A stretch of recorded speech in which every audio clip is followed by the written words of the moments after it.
Hi, my name is Faith Heidenfelter. I'm an 18-year-old Presbyterian, and I plan to study environmental studies at my college, hopefully researching sustainability and social justice.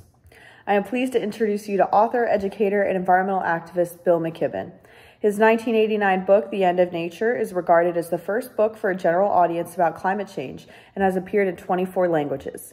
He has written 20 books, and his work appears regularly in periodicals from New Yorker to Rolling Stone.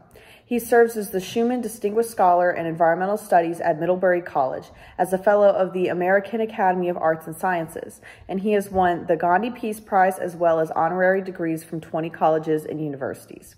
He was awarded the Right Livelihood Award, sometimes called the Alternative Nobel, in the Swedish Parliament. Foreign Policy named him to its inaugural list of the world's 100 most important global thinkers. He is familiar with the Presbyterian 10-year struggle on divestment and offers us his perspective and sage advice in this 6-minute video. Oh, what a pleasure to join all you good Presbyterians. I was baptized a Presbyterian. I'm a Methodist now by accident of geography, but I think some of those early lessons probably stuck with me. At any rate, I've spent many happy days in Presbyterian churches and a few good Sunday mornings in wonderful Presbyterian pulpits. And now I'm very, very, very hopeful that the denomination is at a point where it's time to do the right thing and divest from fossil fuel.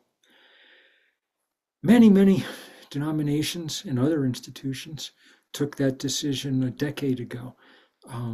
The Presbyterians have been slow and deliberate, but we're running out of time in which to be slow and deliberate. And that's really the message I'd like to get across today.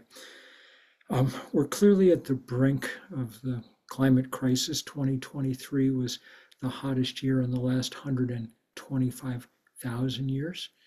2024 is warmer so far. We're out of time. We're out of time for pretend engagement, which is all that the fossil fuel industry has offered. And now they're not even offering that. Exxon CEO made it very clear the month before last in an interview in Fortune magazine that Exxon would never be investing in renewables because he said they didn't make enough money, which is perhaps true from his point of view.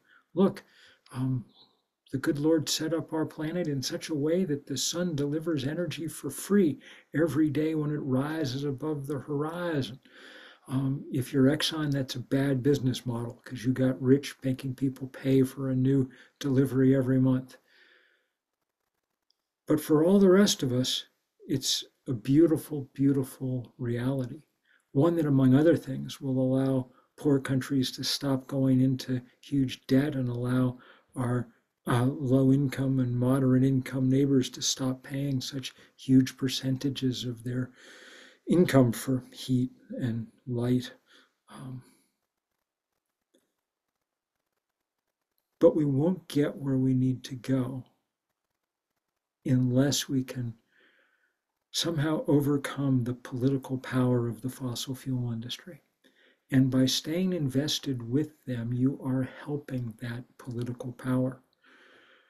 This is an industry that has straight up lied for 35 years about climate change. We have great investigative reporting now demonstrating in excruciating detail that back when I was writing that first book, these companies were exploring climate change themselves and coming to the right conclusions. Exxon scientists told their CEOs what the temperature was going to be in 2020 with stunning accuracy. And they were believed. Exxon started building its drilling rigs to compensate for the rise in sea level that they knew was coming.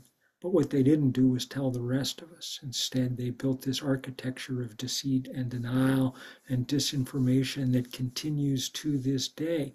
Perhaps you saw the news last week, the Washington Post, about the meeting between former President Trump and the oil industry, where they were bantering about the idea of handing over $1 billion in return for ending every set of sort of environmental regulation.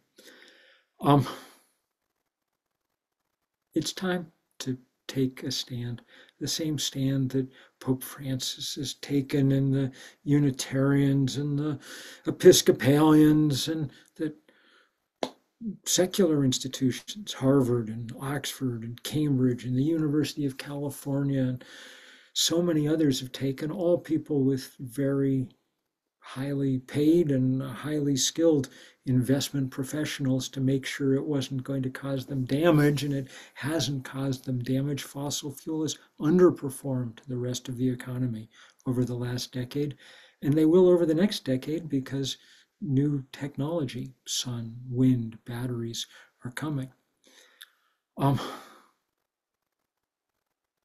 Let us hope that in this absolute moment of travail, the Presbyterian Church decides to play a prophetic role in upholding what, after all, was the very first commandment we were given in the good book, to take care of this beautiful earth that we were